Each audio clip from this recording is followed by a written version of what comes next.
everybody. Welcome in today. Thank you all so much for being here this afternoon. I have another fantastic show lined up for us today, and I have a dynamic guest today. I have Joedy Cook here from the North American Dogman Project, and we're going to be talking about something that is mind-blowing, okay?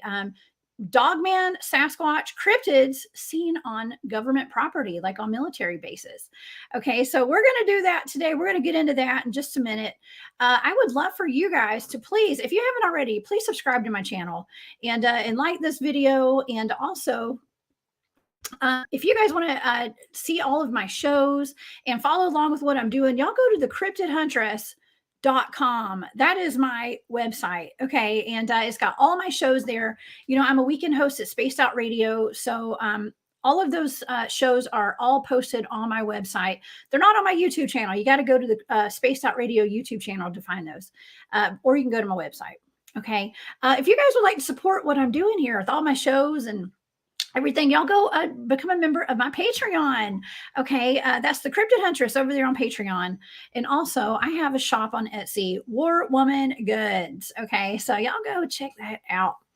Also, if you guys want to see the Cryptid Huntress live and direct, I'm going to be speaking at the Georgia Bigfoot Conference this April the 1st, April Fool's Day. Okay, of course. And it's going to be at the Dillard House in Dillard, Georgia. That's right by Clayton, up in the northeast corner of Georgia. Okay. Also, I'll be at the Spaced Out Radio fan party. I'm absolutely going to be there. So y'all come see me there too. That's in Las Vegas, May 19th through the 21st. And then I'm going out to Grafton, Illinois to the Journey to Truth conference. That's May 22nd through the 25th. Okay. So I hope you guys will come out and see me. It's going to be a hoot. We're going to have a really good time. Okay. And so, yeah, so that's what I got on my calendar right now so far. Okay. All right. Well, let me get to our guest today because we have a lot to talk about. All right. So Joedy Cook is a retired U.S. Army and Iraq War veteran.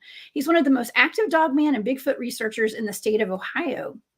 Joedy's been studying the Dogman and Bigfoot phenomenon since 1991 and is the author of several books. He founded the North American Dogman Project, Cryptid Seekers, as well as the Ohio Center for Bigfoot Studies. He's also produced NADP documentaries like the Wisconsin Werewolf, the Germantown Werewolf, and the Beast of Land Between the Lakes. That's a good one. I've seen it. Okay. They're all good, I'm sure. All right. Jody's appeared on several television shows, and he often gives presentations at paranormal and cryptid conventions across the country and in Canada too. Okay. So let me bring up to the show, Mr. Joedy Cook. Hey. Hey, Joedy. How you doing? I'm excellent. Oh my gosh. Thank you so much for being here. I really look forward to this, to talk about Dogman and Bigfoot in association with the military. Okay, this is something I hear about quite often. It's surprisingly often, actually. Yeah, and you've got some stories. I from what I can recall, I feel like one of your first encounters with Bigfoot was on a military base. Yeah, back in I believe it was '93. It was the second time I was on that post, and I was an ammunition specialist at the time. We were on the range getting people qualified on the 50 caliber machine gun.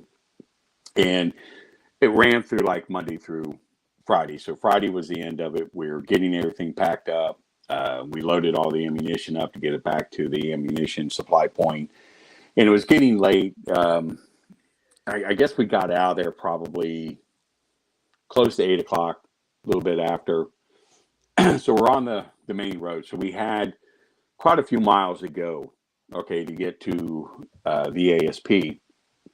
And what happened was time was running out, okay? So we're like, we have to go. So we kind of went off-road, okay, which you're not supposed to do.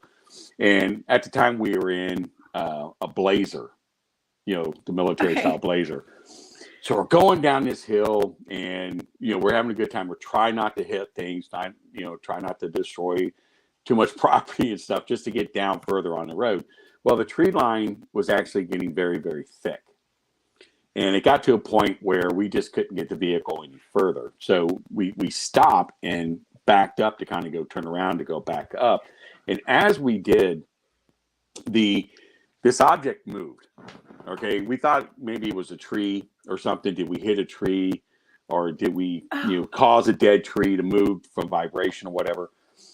And it turned out to be a Bigfoot. He was 10, 12, 15 feet in front of him. I mean, he was like really close. I mean, we were really able to see detail.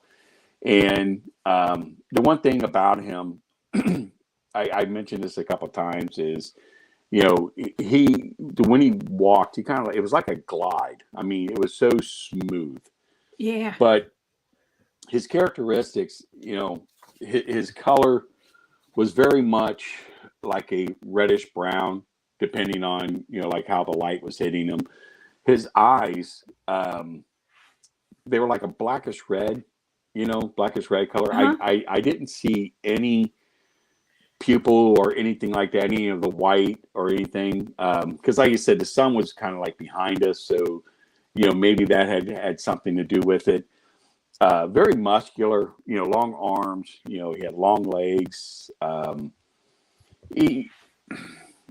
If you ever seen a animal or a dog like with mange or something like that, that's what he kind of looked like. I mean, the front part of his chest was real bare. Okay, you can see the skin. The skin kind of looked like skelly, or because it was really kind of messed up. Yeah. And hair was kind of coming off his arms, a little bit off his back, the back of his head, on his head. He had a satchel crest. Massive jaw, flat nose, very human characteristics to the face. Very muscular, kind of like a Neanderthal would look like in pictures and stuff. And he just, like you say, he just looked right at us and moved right on. And so it was kind of like a Neanderthal, like a type, what some people would call a type 4 Sasquatch, something that looks more kind of human, but like a big hairy human. Yeah, but he had his ape or gorilla characteristics, like your typical Bigfoot, the massive jaw, the satchel crest on the head. But I'm just saying that the facial features were, they were really human. I mean, it's the best way I could describe it. It was definitely a Bigfoot, because everybody knew they were on the post. I mean, it was a very big post, and everybody has seen them. There's been so many different stories of people out in the field. Because I remember, like, the first time I was there, we were out for 2 weeks out in the field doing training, and I remember we were coming out of the wood line, crossing the road to go into another part of the wood line, and we found these tracks, these large human tracks, and people were joking, "Oh, that's Bigfoot. He's out here. Don't mess with him. He don't mess with you." I'm like, "Oh, that's cool." It's just a lot of people have seen it, on this post. It was one of these things that was just very well known. No one got hurt or anything like that, but it's just people have seen them. It was kind of interesting, and there was total 4 of us that seen it. And I remember when we got back to we dropped the ammunition off and went back into the Potomac area, and we're just sitting there, kind of debating, should we say anything? Should we talk about this? And it's like, no, they're going to joke with us, and get a Section 8, get kicked out of the military. Right. So, I mean, something, you just got so much stuff going through your mind, Mm-hmm. And we decided, we're not going to say anything. And I was really into Bigfoot at the time, and stuff. And I was just getting ready to start my Bigfoot group. And I never mentioned it. I never mentioned it until I wrote the book. Probably about 15 years later, Traces of the Grassman was the very first time I ever mentioned it. Really? Yeah, because it's just, it was like, I felt, and a lot of other Bigfoot researchers felt that, if you're a Bigfoot researcher and you've seen Bigfoot, it's like one of these things, like, it's not good to say. It's like, I feel you. You know what I'm saying? It's just one of these things. I'm a Bigfoot researcher. I saw Bigfoot 100 times, and people aren't going to take you serious on what you're doing. Right. So a lot of people never ever said anything, and I never wanted to say anything.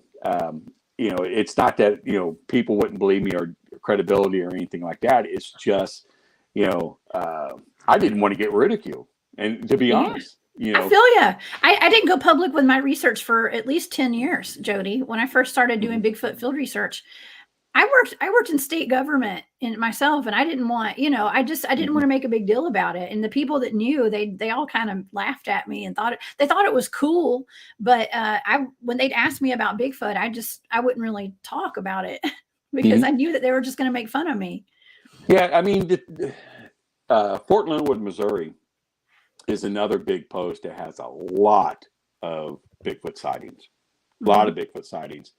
And most of the Bigfoot sightings that actually took place at Fort Leonard was right around their sapper school, because that was like really out into the farthest part of the, the post. And, they had, like PLW camps set up and stuff for, to do rescues and things like that. And so it was just so far out that, they were even seeing Bigfoot around, around that area. Yeah. I know, Fort Knox, Fort Campbell has had sightings. Benning has had sightings. Fort Ord, California, it's not there anymore, but that was one of the biggest areas, a lot of Bigfoot sightings. The movie We Were Soldiers were filmed there, and they're, like you said, it's all wooded, and a lot of Bigfoot sightings there. And there was another base up in Washington. I remember there were a lot of sightings out there, in that base there. Oh, wow. Well, a good friend of mine who's one of my teammates, actually, his name's Glenn Jackson. He grew up up near DC, near an Air Force base, and that's where he had his sighting of the Mount Vernon monster. Actually, was on that base right there. Yeah. A lot of the, a lot of these military bases are like, out in the woods. I mean, like at the time, like Fort Leonard Woods was called like Fort Lawson Woods. I mean, there was just nothing, around that. Yeah. Fort Lewis. Yeah. That Fort Lewis was the other base. And it was just so heavily wooded, it was just a common thing out there. Everybody I've talked to that came out of Fort Leonard Wood had some type of story. Either they saw one, someone they knew saw one, or their drill sergeants were telling them they saw one. So it's just, yeah. It's interesting that these Sasquatches would be where there's firing ranges and things like that, where people are shooting weapons. Yeah, there was actually one that took place out at Fort Knox, Kentucky. Okay, where they had a range where they had some old military vehicles, and they had one that was a troop carrier, and the back was open, and they would they would fire at the troop carriers and some of the vehicles, for target practice and stuff. And one guy was told me they were on the range and they were shooting the 50 cal, and they were shooting at one of these 113s. And he said this Bigfoot comes running out, because it was inside, and came running out. And, the range master threw the red flag and said, stop shooting. And you saw this thing just run from the range. Wow. Yeah, it was interesting, but it's not uncommon for a lot of these, military bases to have these sightings because they're in their environment. Yeah, that's interesting. And also down at Fort Stewart, down in Georgia, there's been some sightings as well. I used to live down in that area. There's a lot of wildlife down there for sure. So hearing that a Bigfoot's being down there does not surprise me. My brother-in-law, this was, oh God, I want to say back in the 80s. Okay. He was in the Marine Corps, Fort Jackson, Jacksonville, whatever base, naval base. There was Cherry Point, and there was another one that was down there. And his job was, whenever a pilot went down, they were in a chopper, and they would go and do the search and rescue for the pilot. And so this pilot went down in the Everglades. Uh-oh. and he was stuck in a tree. And he's calling in, and they're on a chopper, and they're going in to go find him. And he goes, "You guys need to get here, need to get fast." He says, "There is a dinosaur coming towards me." And this is in the Everglades. And Whoa. yeah, and they never found the guy's body. I mean, everything, Oh. everything went, quiet What? after that. And he told me, because, man, that was weird, because, we found the location of the aircraft, but we could not find him. We found the parachute in the tree. Oh my And whatever it gosh. was ripped him from the tree. But he said it clearly. There is a dinosaur coming towards me. Oh my And gosh, yeah, that doesn't surprise me, Joedy, because Yeah. I've actually been doing shows about modern day dinosaurs, Mhm. and there are sightings all over the world of modern day real dinosaurs like pterosaurs and things like that. Mhm. So it's not completely unbelievable, and if that Well, was those are his last words. last I words. mean, Yeah. yeah. And he said they were like debriefed. I mean, I'm just a kid, right? And I was in the monsters and stuff as a kid. And we were sitting there talking, and he told me about it, because I was, very interested in this stuff. I wanted to end up going into the military, and my brother-in-law had absolutely no reason to lie to me, because I mean, he was like, big brother with me, and and I mean, we did everything, and he had no reason to lie to me, about Right. this. And I remember asking my sister, said, "Is this real?" And she goes, "Yeah, when we were stationed down there, he came home, he was white as a ghost, and it took him a couple hours to tell me what happened."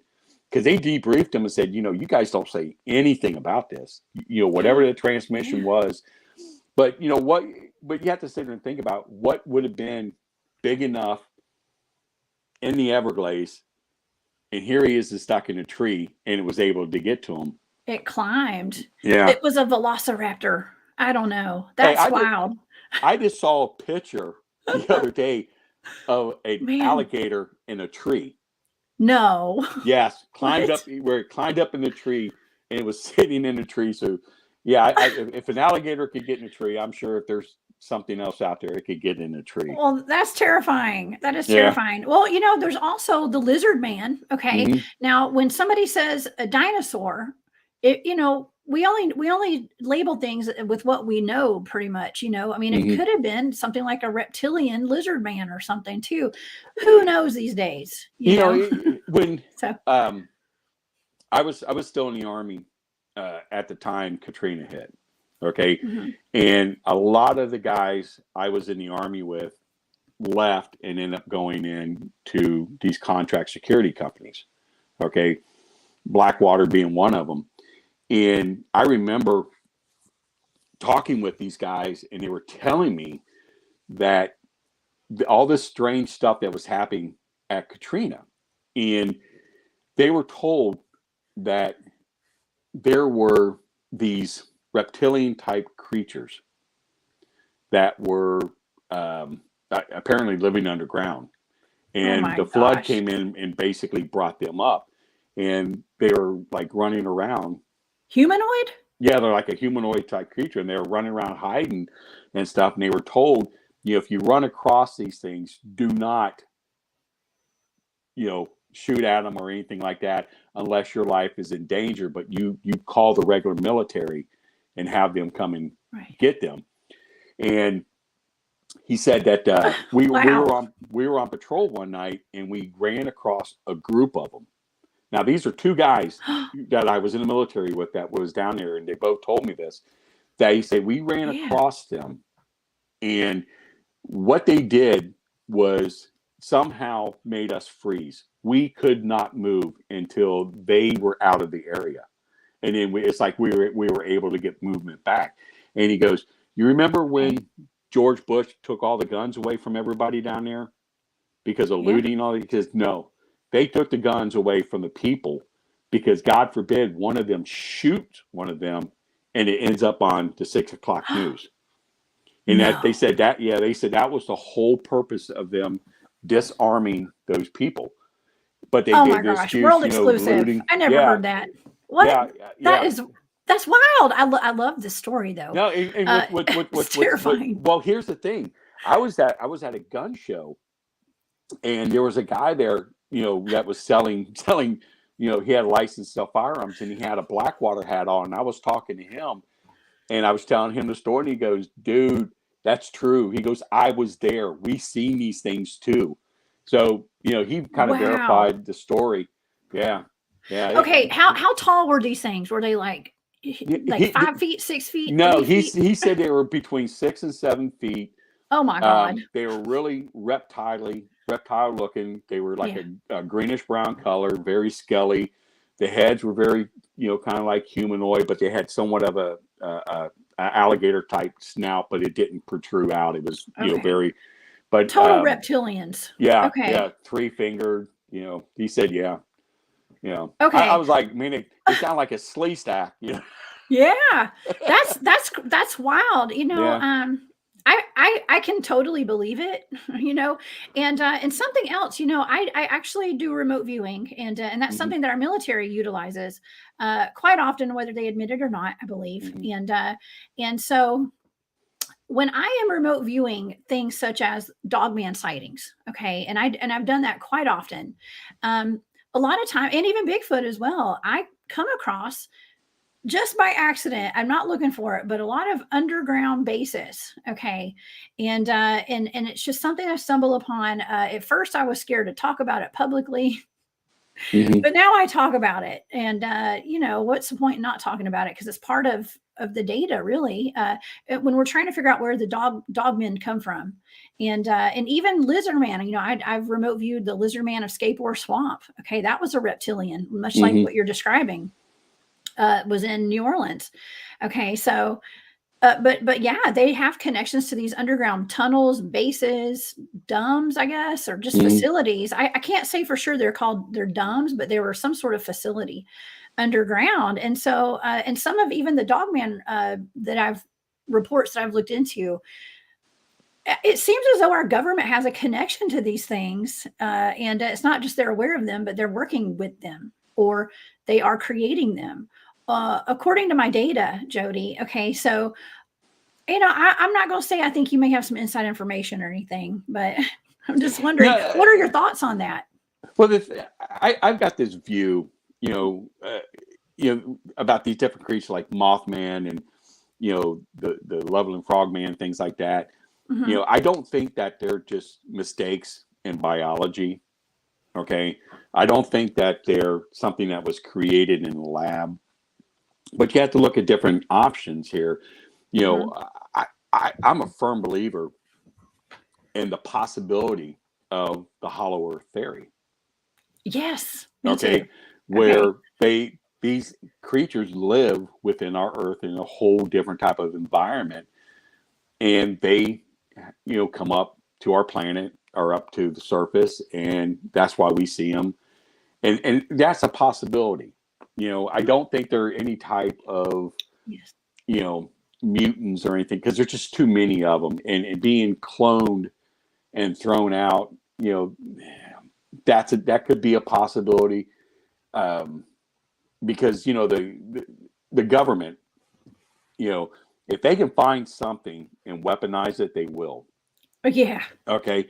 Perfect example. Everybody knows the story about The Exorcist. Okay. Which was a boy, not a girl, but the whole complete bedroom set that belonged to that child is sitting inside a warehouse at Andrews Air Force Base.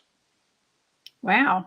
Okay. So my thing is, why, you're studying it. Why would they have it? Okay, why other than to study it and to weaponize it? Oh yeah, reverse engineer that demonic wood. I don't know. Hey, our government seems to be going in that direction anyhow. They're extracting demons out of furniture. That's what they're doing. Yeah, if they can weaponize, if they're able to take it, bottle it, clone it, and weaponize it, they'll do it. Okay. Well, let's cover this question that Donald had in the chat. I'm sorry. What was your opinion on Coombe? Because I've got some things we're going to talk about after you answer this question. What do you think about Coombe's claims of Bigfoot at Edwards Air Force Base? Are you familiar with that? If it's the same one, I love Coombe. He's a really good researcher. Mm-hmm. if he's talking about Andrews Air Force Base, the one I'm thinking of, there was one that was shot and killed Okay. by a NASA facility. So I don't know if Andrews is what he's talking about. If that was that one, I'm not familiar with that, but I'm thinking that's the possibility that they're, that's what he might be talking about, because before one of the actual launches, security picked up something out by the area where the rocket was actually going to take off. Security went out there, saw it, and they shot and killed it. And it was supposed to be a Bigfoot. Oh, So okay. that's a story I know, but like you said, I don't know if that is the one for Andrews Air Force Base or not.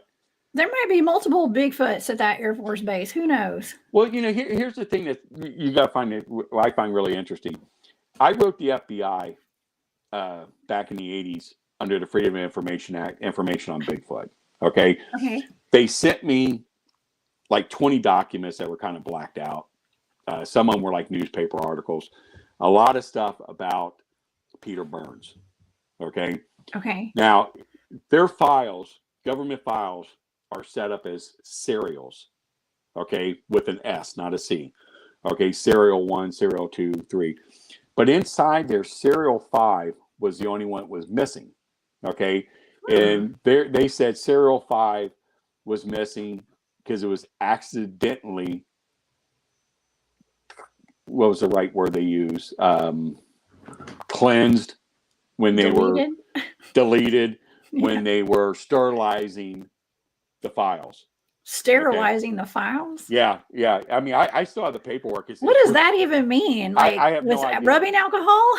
Right. But see, here's the thing. What? The one thing that should have been in there was, I can't think of the child's name, the one that was missing down in the Smoky Mountains back in the 70s, where the FBI got involved in that and people saw Bigfoot carrying a child. I figured that would have been in a file, okay, which it wasn't. But they sent me this other information sheet, and it states the FBI has 2,000 classified documents on the subject. Wow.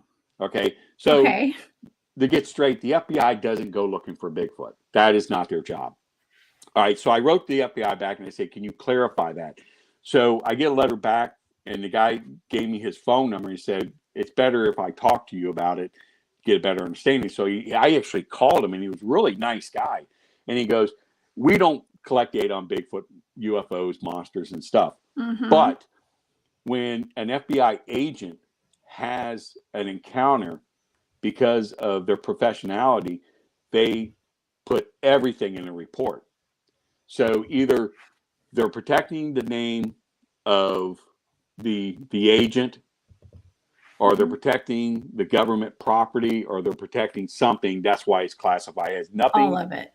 It has nothing to do with Bigfoot. Okay, but everything to do with agents, property, and the investigation they were doing. They could have been on investigation. They could have saw Bigfoot and they put it in their thing. But the government is very aware of all of this. Okay. Okay. Yes. I know they are. I know they are. They have to be, because with all of the things that I've seen remote viewing, there's no way they're not fully aware. And I believe that they are using these creatures, could be using them as super soldiers, perhaps, and doing experiments with like chimeras and human DNA and animal hybrids and things like that. Because and I'm not sure where Dogman falls into all this. Okay. I got a call from a woman and her husband. Her husband was a retired police officer. They were going to visit friends, okay, out of state. And they kind of got off track because their GPS got messed up. So they're going down this road, and they say, okay, let's go up this road and see what happens. Okay. So they're going up this road. It's a real dark road. And then the lights are hitting military vehicles, okay, on the side of the road. And then they start, as the road kind of comes up like this, it goes down and came back up like this. So as they came up the first hump, they were able to see lights. Okay. So they got up there and they go pull in, and there's this like big open platform there. And, you know, they're seeing these people and they're pulling in. Yeah, these Army guys will give us directions. And they saw U.S. military personnel, but they saw these soldiers wearing military uniforms, but they all had dog heads. Okay. And they stopped their car, and I've heard of this. The one human told him, go after him, go get him. And he said they went from standing up to all fours running after him. And he said, I turned the car around and we booked. And he said they followed us probably for a quarter mile going down that dirt road. Okay. That's weird. Yeah. I'm not shocked though. I'm really not. Yeah. You know, a lot of the dogman reports you hear, that's the dogmen, they spot the humans or a car and they go down on all fours and they chase the car. Mm-hmm. That's a very common report, as you know. And right, but these were soldiers. These were standing up in formation. Oh my gosh. When they went into attack mode. Wow. And you know, this guy, I mean, he goes, I'm not kidding. You know, they had dog heads like, you know, German Shepherd or a wolf or something like that, high pointed ears, and I've never seen anything like that before in my life. You know, wow. I didn't know they were wearing costumes, but it's just like as soon as the one human soldier saw him, he told him, you know, because he heard them, because they were at a pretty good distance away, where he was able to, you know, see and hear him and get his vehicle turned around and go. And the wife's like freaking out, she said. So, oh my God. Yeah, you know. Okay. Well, there are reports also of seeing soldiers, dogman soldiers wearing Kevlar and like a body armor vest. Yeah, body armor. But the stories that we got that soldiers were seeing, it wasn't like a Kevlar vest type. I mean, I've heard stories like that. But the ones that I'm really familiar with that was told directly to me, they were wearing something like a bio body armor type outfit. Okay. Yeah. And this was like in Afghanistan. This was even there was a soldier that I met. I was doing a paranormal convention in Louisville, Kentucky, and the hotel had like a restaurant connected to it, and when the first day was over, everybody went to go get something to eat. And I remember going up to the bar to get something. There was a guy sitting there. The guy was asking, you know, what was going on and stuff, and you know, I told him, you know, it was a paranormal conference and you know things, and he goes, "Oh, you a ghost hunter?" And I go, "No, you know, I was talking about, you know, Bigfoot and Dogman," and he goes, "Oh, Dogman. You mean like werewolves?" And I go, "Yeah." And he goes, "Do you believe in that?" And I said, "Yeah, you know, why not?" And we just sat down, we were talking. He was military, because you can tell by the tattoos he had, by the way he held himself, by the way he was talking. Mm-hmm. He was legit. Okay. And then we sat there and talked for about a good hour, just talking about different things we did in the military, different posts and stuff. And he goes, I'm going to tell you, because he goes, "I think I can trust you." You know, he goes, "What I did in the military, I was special forces. Okay. I told you that. Okay. But after I got out, I got into an organization that recovers down UFOs." Yeah. Okay. I'm like, okay, that's, I want to hear what you have to say. I want to hear what you have to say. And he says, it's all former, you know, special forces, SEALs, combat air controllers, you know, things like that, specialized people. And he said in the early 70s, the United States got in contact with a new alien species that was canine in nature. And this is the early 70s. Okay. Okay. We have not, since the 70s and now, they haven't had a whole lot of contact with them. Fascinating. Okay. Just small little things. He said they're very predatory animals. Yeah. They weren't sure if they come here to hunt, what the whole purpose of them coming here, but they're a militarized race. Okay. Wow. So Okay. he said in the early 70s was the first time we got in contact with them. In the 80s, they ended up getting a down ship. He goes, we weren't sure if they ended up shooting it down or if it crashed, but they were survivors. But they were so dangerous and violent, they were not allowed to be kept in the United States.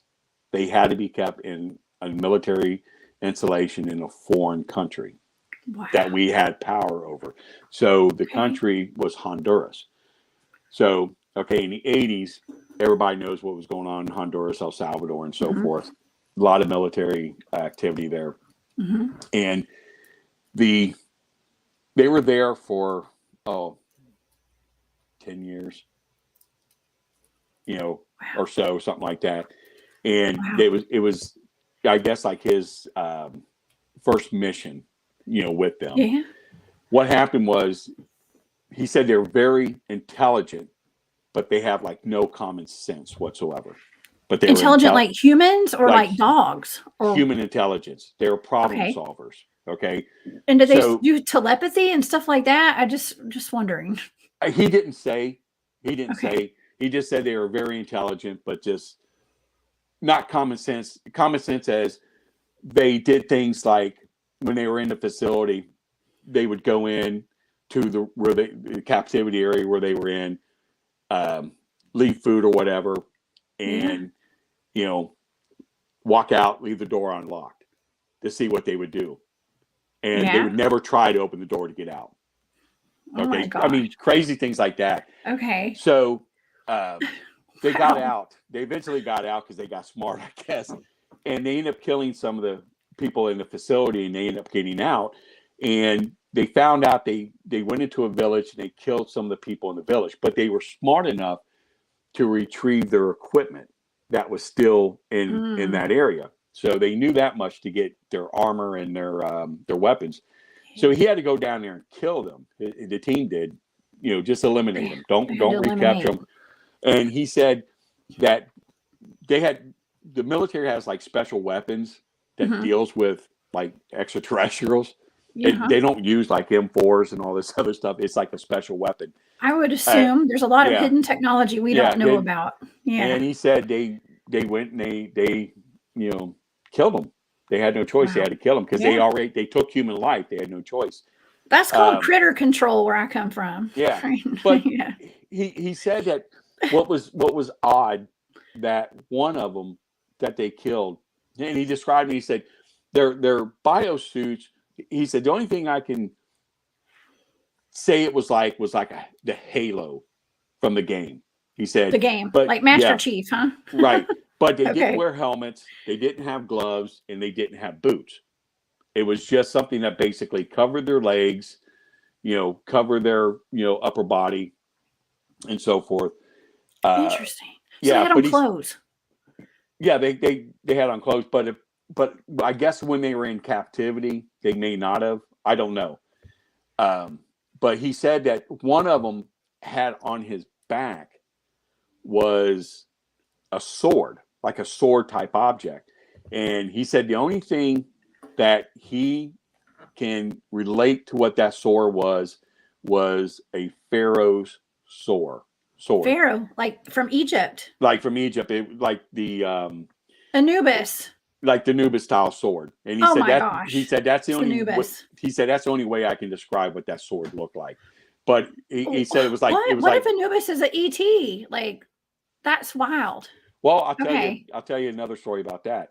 I love this. Thank you, Susie B, by the way, for that super sticker. Thank you. And it was one of these things where it just like it magnetized on to the back where you can just pull it off and pull it on. Space age, man. Yeah, so, I love this. Yeah, so I mean, he's telling me this story. Space age Dogman. I remember about a year later, I did a conference up in Ohio, and Linda Godfrey was there.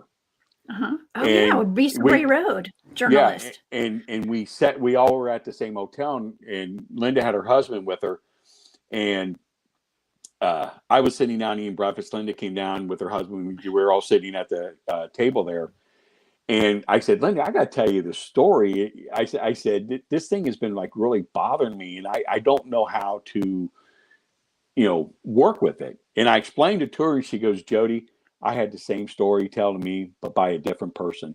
No way. I'm like, are you kidding me? She goes, no, it was the same exact story. We described the person we talked to, and it was someone completely different. Wow. That told her from the story that told me. Oh my gosh. You know, I get that a lot with the stories that I investigate with my remote viewing show that I do. And and I have people who are in the military, or their sons or daughters or uncles or dad were in the military, and they contact me in private and confirm that my data is correct on a lot of these things, including the giant of Kandahar. Okay, things like that. It's nice to get that confirmation. But it's also nice to have contacts with the military and the law enforcement when it comes to this. Well, I had a Canadian soldier contact me. He wrote into our website and he told his story, and I ended up calling him. And they were in Kandahar Valley. Okay. In Afghanistan. In Afghanistan. Okay. And they were in a defensive position, which was like a gully or like a big hole in the ground or something like that. And they were, just right there in the town there. And where they were, there was like this large concrete wall, or stone wall, and it kind of went this way and it turned down like that. And they're sitting there just doing their thing, and then they hear these children scream. These children were coming around the corner just screaming, and then they heard dogs, and the dogs were just going nuts. So they're thinking, well, these dogs are after these kids, because in Afghanistan as well as Iraq, we kill pack of dogs because they'll eat the wounded, they'll eat you. They're more dangerous than the insurgency was over there. So they lit up the dogs, to stop the dogs from killing the children, killing those kids, But the dogs end up passing the children, ran right past them. So they figure, okay, it's got to be the Taliban. So he popped smoke right at that area, and just to kind of blind them coming in. And he said, just out of the smoke was this large Anubis type creature that just came right through the smoke. Probably, about 12, 15 feet.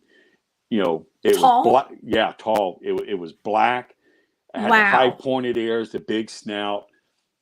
He said it was wearing like a robe or like a cloth around its waist. Just like Anubis. And that's what he said. It was identical to what Anubis was. It looked just like Anubis. Wow. And they opened up on it.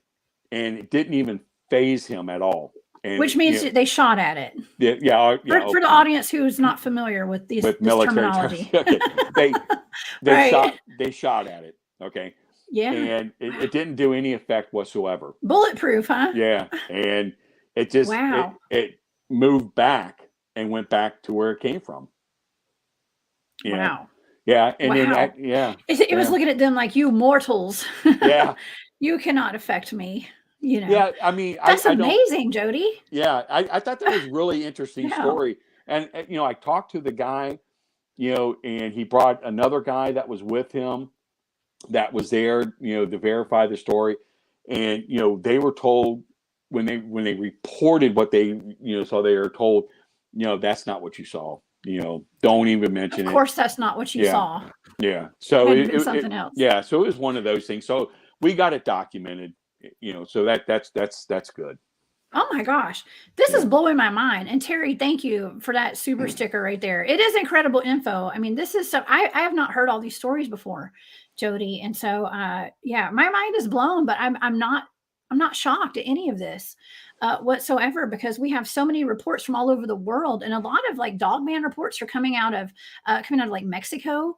So maybe they're made their way from Honduras all the way up. I'm talking, with a border patrol agent right now that's talking about them on the border.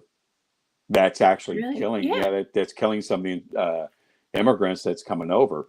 It's very well knowledge. He said with them, they know the areas that they're in, and they're told not to patrol in those areas unless there's more than one. And it's like, well, we can't even get another guy to go with us, going after a group of, cartel. So how are we going to have two people go and try to go into this area? He's seen them. So he wants to be very cautious about what he says and things, because he doesn't want, to get in any type of trouble. I mean, we get these stories, with these, possible extraterrestrial style, entities.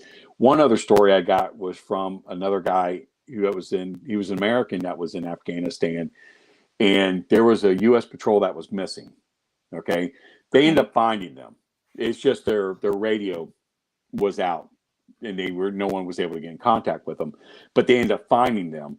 But when they were going up into, one of these mountain areas, where they ended up finding them at, that they broke off, and there was like 5 of them, and then he heard something, so he told everybody to kind of stay down. I'm going to climb up a little bit, look over and see what's there. So he climbs up and he gets up on the ledge. Okay. And now, not all of Afghanistan is mountains, desert and stuff like that. They have wooded areas and stuff there. And this was where this area was. And he hears someone scream. So he gets up and he's looking over, and he goes, as God is my witness, there are 2 werewolves standing there with body armor on. Oh. There's 2 dead insurgents.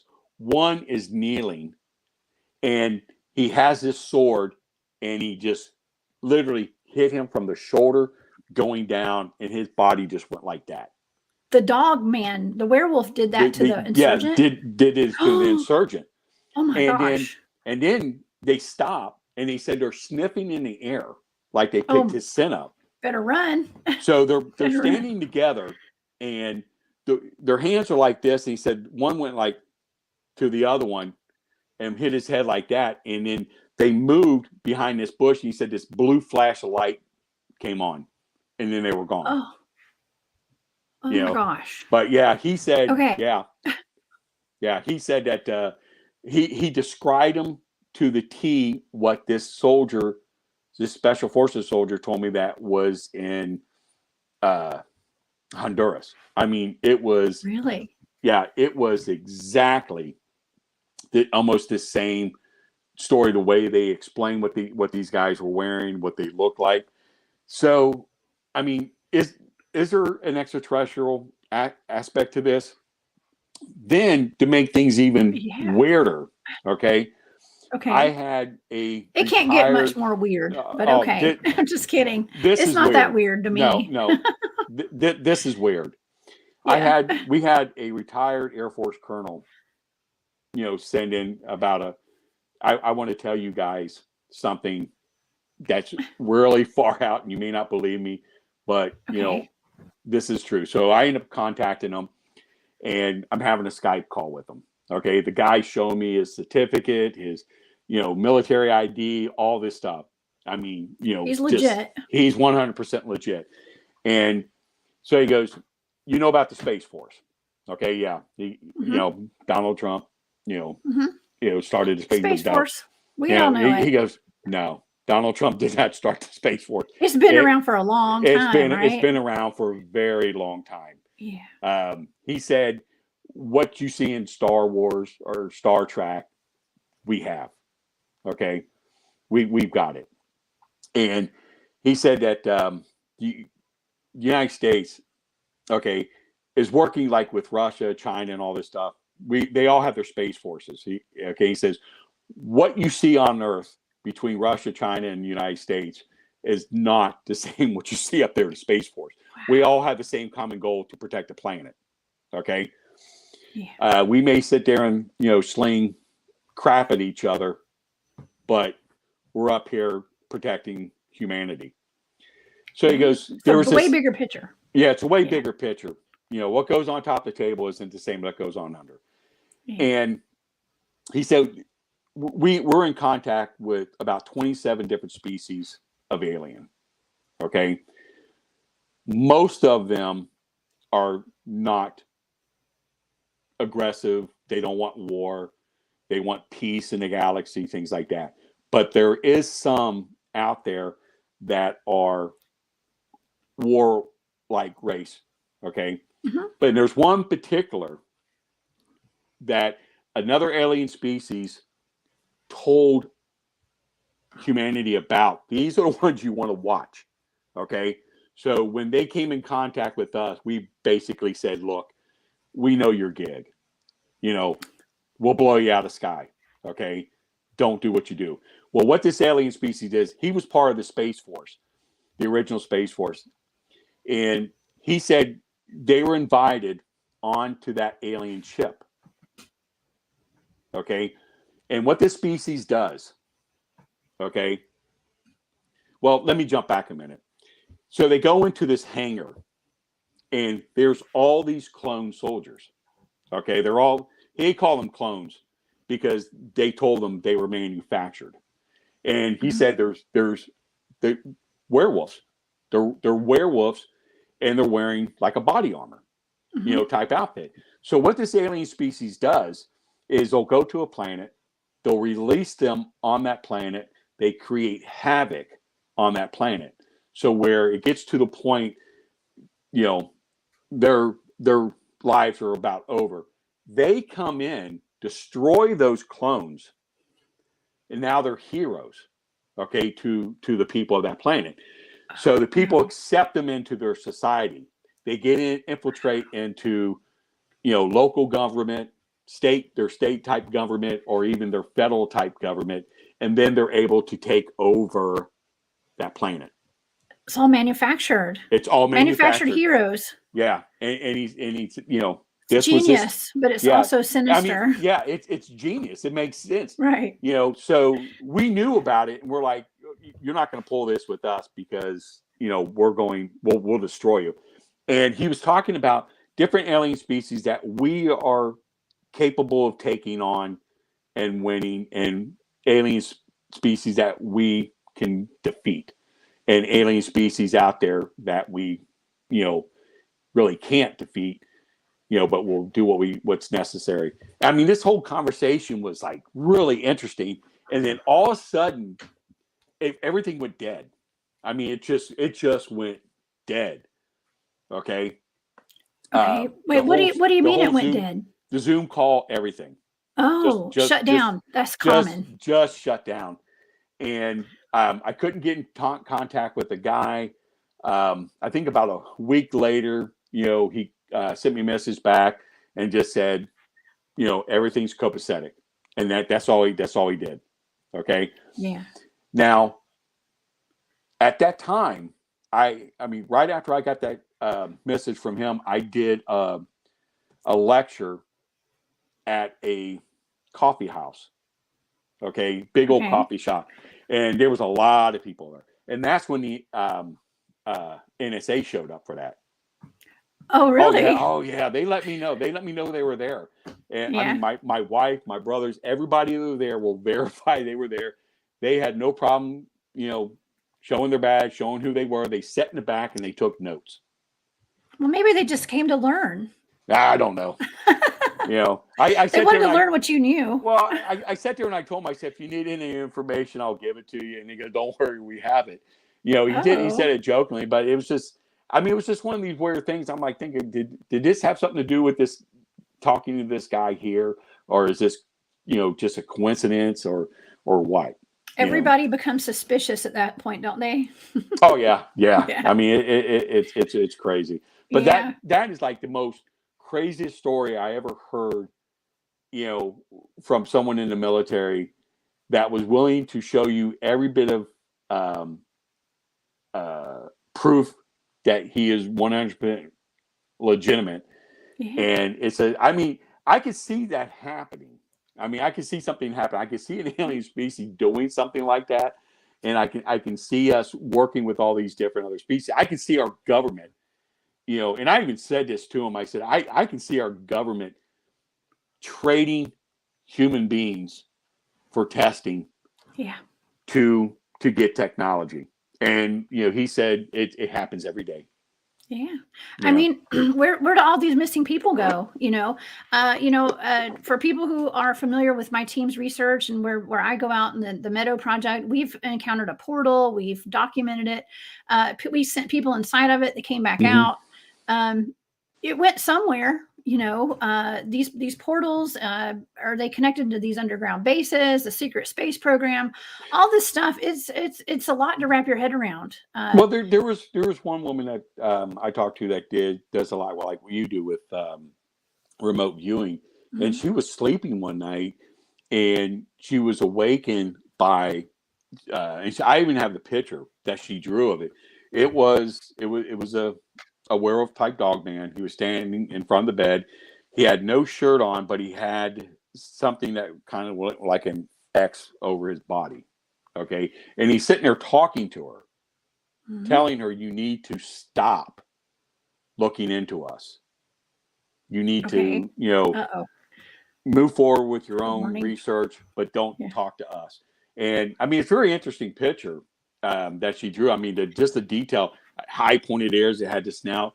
So, what kind of confuses me a little bit, because all these sightings and reports that we're getting, either flesh and blood, they're extraterrestrial, or they're supernatural. How about all three, though? They can be all three, in my opinion. They could be all three, But here's the thing: when you take all the sightings in general, they all come more to a supernatural aspect. I mean, we've had reports from people telling us that one lady, she was out jogging and she saw one. I mean, saw one standing there looking at her. And she said, it talked to me in my head, telling me just to move on. And she goes, it was like me and you talking, you're hearing my voice, but his mouth didn't move, and I moved on. I mean, we've had plenty of stories like that where they have talked to them using telepathy. Yeah, that's why I think I'd asked that earlier today. Were they communicating with telepathy? Because I have had up close and personal contact with extraterrestrials and even with ghosts when I was younger. And their mouths never move. It's always with telepathy is how they talk to me. Here's something that's kind of interesting. It's a little bit dealing with the subject, but it's off. I was talking with this one guy who, you hear people say they're with this agency or that agency and stuff. And he was telling me that they love to play with ghost hunters. Okay. With what EVPs or what do they call EVPs, that? EVPs. And see, here's the thing. The CIA or the federal government has 4 patterns on, meaning that, let's say you're in a crowd of 100 people. Okay. And I need to talk to you specifically. Okay. Where no one else can hear you except for me. So they have a pattern where they can do that. Now, when they did this, schizophrenic cases went up 400% in the United States.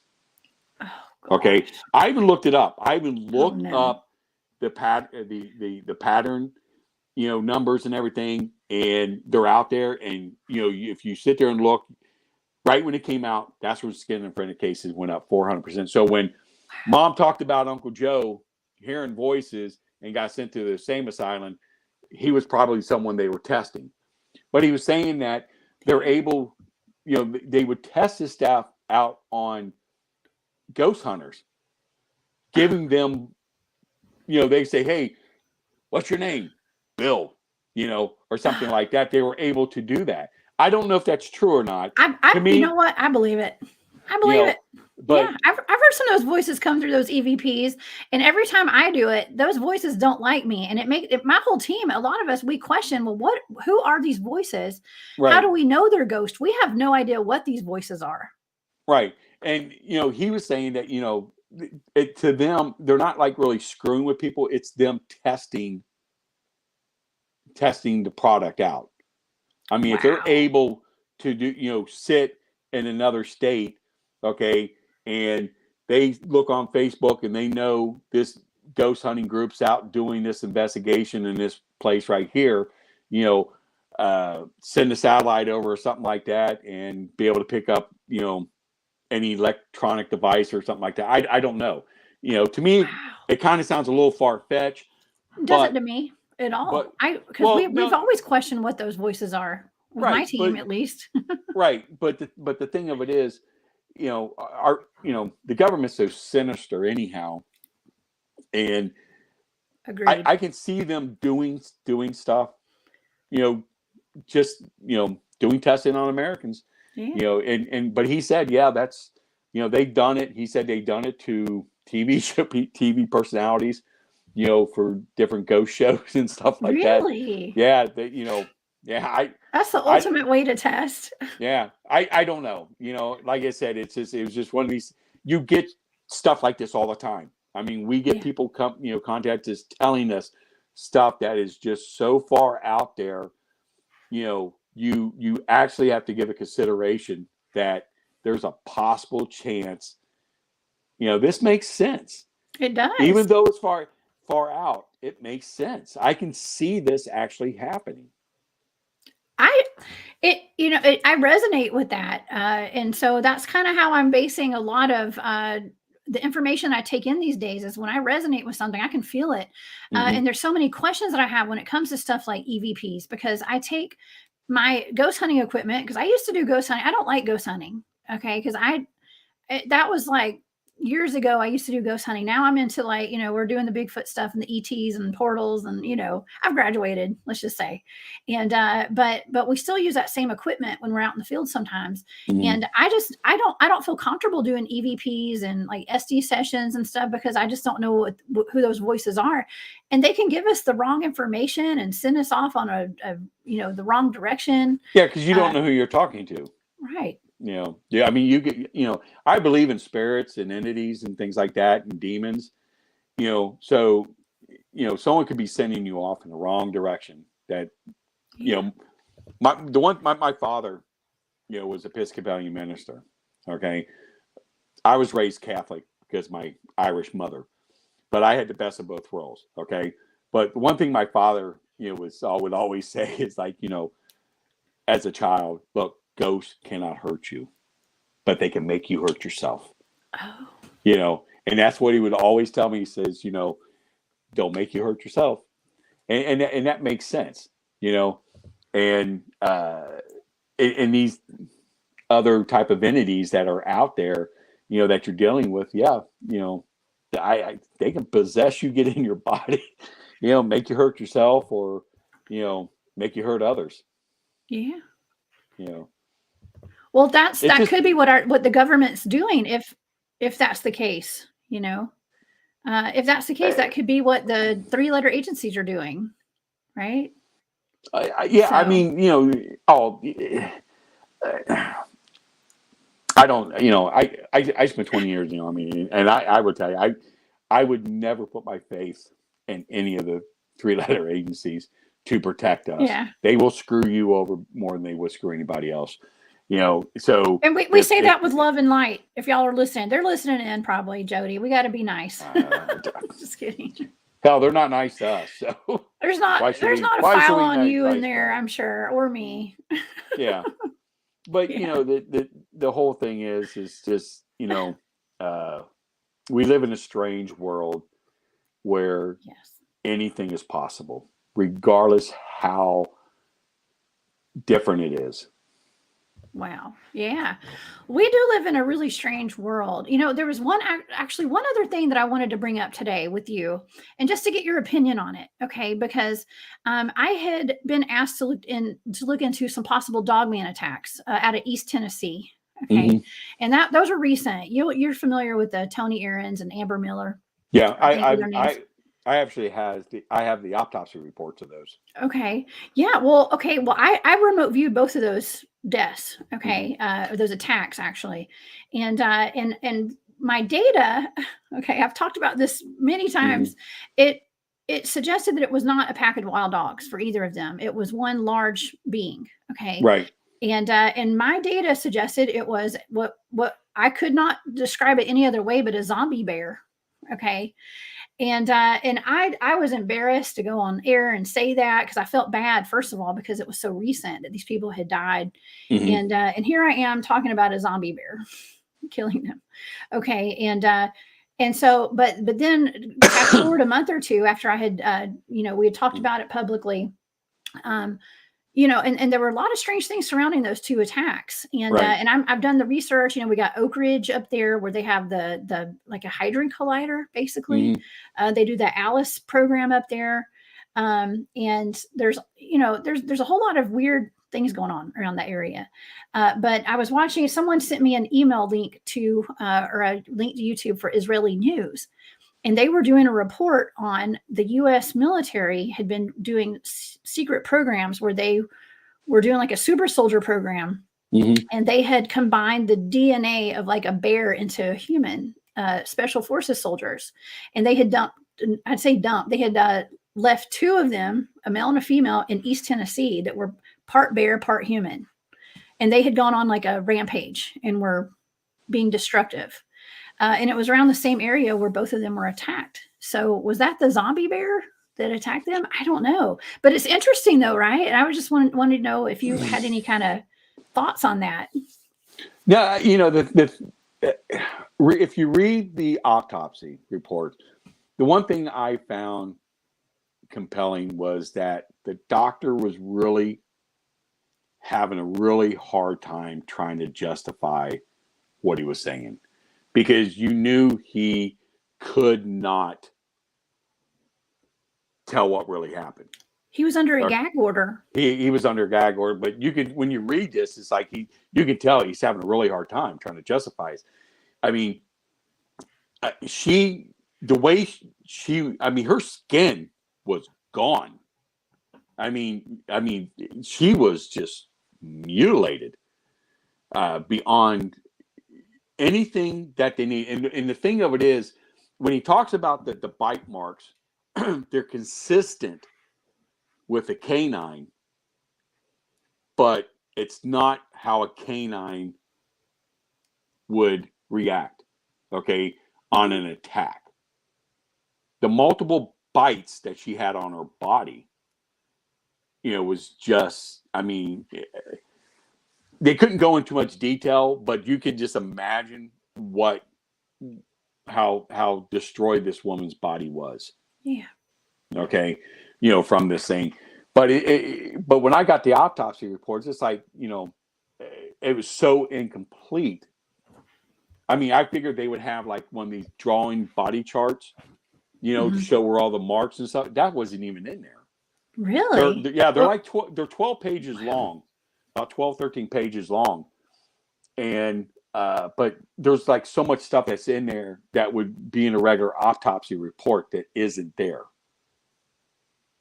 Well, was it part of the gag order, do you think? And why would the judge put everyone under a gag order in the whole hospital? Because they knew exactly what it was. If for sake that what attacked these people was something that was created in a lab, you may make sure the government got in there first and made a gag order. All right. The thing of it is, what if a dog man attacks a human being? What animal would be the best animal to use to cover it up? Either a dog or a bear. Exactly. Okay. Most likely a bear. Okay. Now, I wrote the Department of Agriculture, the Department of U.S. Forestry. I said I would like to have a complete list from this date to this date of every single bear attack in the United States. Okay. Okay. They denied that to me. They denied that information. You can't deny a Freedom of Information Act request unless it is classified. Well, they were having a secret program where they had, according to my data. Well, see, here's the thing. they knew my name. I know they knew my name and why I was doing it, because I have data that proves that the U.S. Forestry Service, the Department of Agriculture, the CIA, the FBI, the NSA, and all these other different government agencies, not just in our country, but around the world, has been on our website, monitoring our website. We even had our website provider contact us and ask us if we are doing anything illegal that we should not be doing. And we're like, no, why? He goes, you are being watched by so many government agencies. I'm not talking about one time coming on your site. I'm talking about numerous. And they showed us the data. It's not like an IP address of someone sitting in, your basement on a computer. It shows you who they are. I mean, if you're on a government computer, it shows you exactly where it came from. And they showed us that data. And so what they've been doing is sending us stuff like each month, letting us know, if we're being watched or whatever, But my thing is, the way I look at it, I'm more open-minded about things. I look at it as, somebody who works there is eating lunch at his desk and he's just Googling something and he just comes across their site and it gets picked up like that. That's what I probably think it is. But on the other hand, when it happens. when the U.S. Force denied my request for the bear attacks, because I knew they knew what I was going to do, compare it with Dogman attacks. They go, okay, we know who this guy is. He's with this organization. This is what he's doing. So no, he's not going to get it. And that's probably what happened. Well, when we're looking into things such as Dogman and Sasquatch too, I've been told that us field researchers and people that are actually researching and talking about it, such as you and I, we are watched more closely than people that study UFOs and stuff like that. So it is. And the thing of it is, we're doing the work for them. Okay.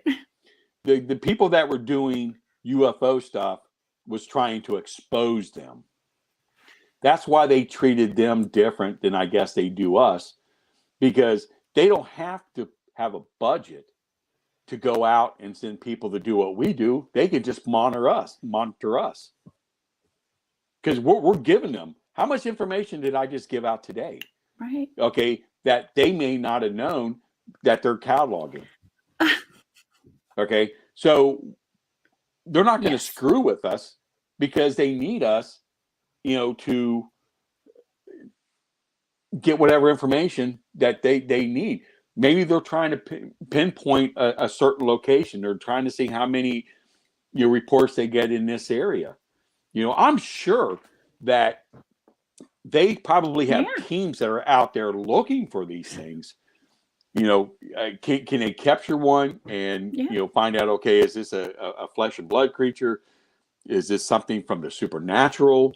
Is this something extraterrestrial? So they're going to dissect it, and once they dissect it, they're going to I know our government clones.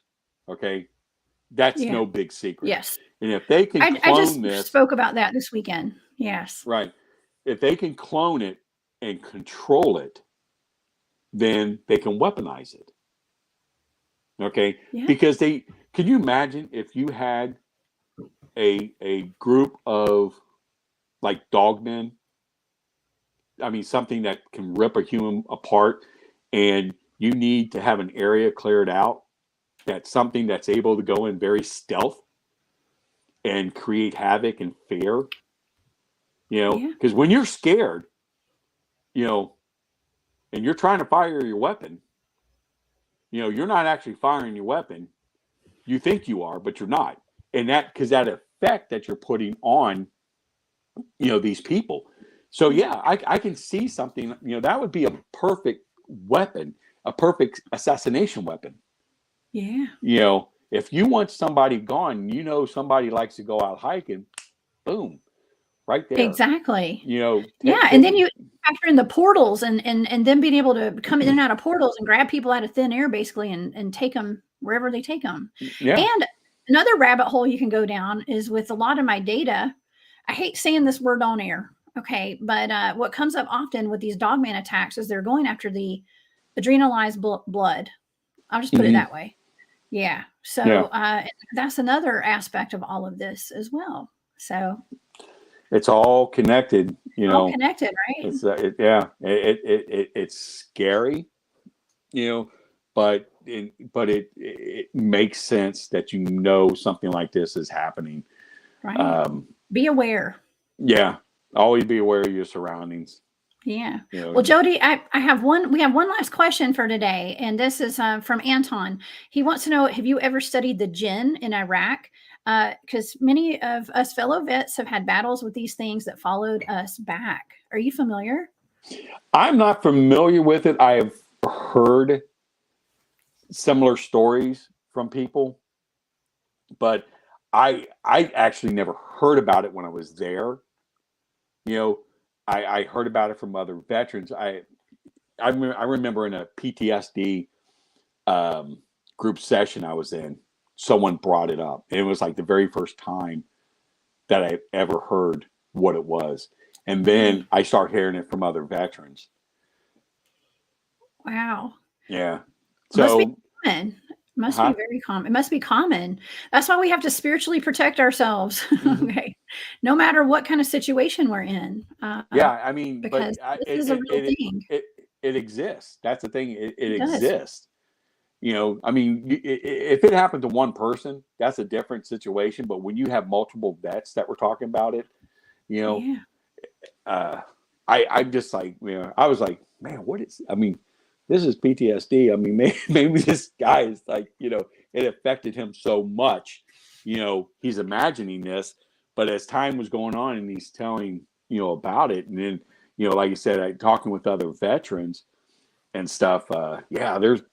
Man, this thing's got to be real. It's got to be real, you know. But like I said, the whole time I was there, I never heard about it. Wow. And then you got to factor in all of the mind control technology they have too with the schizophrenics and, you know, putting voices in your head. Right. I mean, what people are, the way that people are explaining, I guess this thing is, you know, some type of a demon entity that attaches to you. I mean, that's the way he was explaining it. So I'm hoping we're on the same track. That's what he's talking about. The way what people are talking about, it was just some type of, you know, demon that you know, attaches himself to a person. Well, and that circles back all the way to the beginning when we talked about the exorcist furniture and the government, the military taking that and putting it in a storage unit and studying it because it was attached to demons. Maybe they're doing reverse technology stuff on this and, you know, trying to defeat jinns. I don't know. I mean, the rabbit hole is just way too big on all of this stuff. But people need to understand when they do things to weaponize things, okay? I don't believe they're doing it to use on other people. They'll use on other people to test, okay? That's how they do it. But it's all for the protection either of the country or for the species, you know, ourselves, okay? But, you know, if we had a spaceport that actually existed years ago and we're dealing with aliens and stuff like that, and the government's not telling us, and then when we find out, you know, but they're going to tell us they're going to protect us, you know, you lied to us about it in the beginning, okay? So how can we believe that you're going to protect us? You know, to us, you're lying to us about that, you know. Yeah. I mean, I don't know a lot of people who really trust our government anymore with a lot of this stuff. And, you know, people in the government don't even trust the government. Exactly. I worked in the government. I don't trust the government all the way. So, you know, but I have a healthy dose of respect and I have to have a lot of respect for, you know, especially when I'm remote viewing a lot of this stuff. There are certain things I do stay away from. Okay, when it comes to remote viewing, such as the moon. Okay, everybody knows that. I'm not doing that again.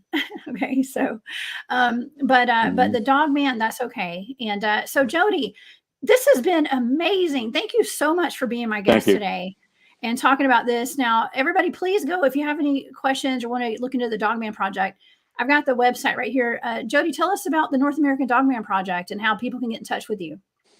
You can contact us through the main website, or you can contact me directly on Facebook. You can get a hold of us through our multiple Facebook pages that we have for our different regions. So, if you want to join, that would be great. If you have any questions, send them a question. We'll answer it for you. If you have an encounter, please let us know. Yeah. And you guys do investigations and things like that when people call in or write you? Yeah, we send people out. I haven't been able to go out for probably about the last year. I'm suffering from chronic kidney disease and multiple myeloma blood cancer. So oh my gosh. I've been pretty sick, and so I haven't been able to go out to the field. But we have people that go out to the field, but they're also keeping me notified of what's going on. Awesome. Well, I may have a couple of accounts here in Georgia that we'll send. Yeah, I want to hear about those. Yes, it's good to have contacts at the sheriff's department. Okay, send it my way, please. I will. I'm going to get some more information right after the show today. Okay, and I'll let you know. But Joedy, thank you again. This has been groundbreaking information, world exclusive, right here at the Cryptid Huntress. So thank you. I hope you'll come back and hang out with me again. We've had requests for part 2 already. Anytime today. Yeah. Okay. Yeah. All right. Well, thank you. And I want to thank everybody for tuning in today. You guys, please join me tomorrow night. I'm going to be remote viewing. I've remote viewed a couple of things for Barry Littleton, and we may be doing one of those tomorrow night. I'll let y'all know later today. Okay. But Joedy, thanks again. I will see you guys tomorrow night. And y'all please join me this weekend on Spaced Out Radio, 10 p.m. Eastern, on the Spaced Out Radio's YouTube channel. Okay. I will see y'all later. And Joedy, thanks again. We'll see y'all soon.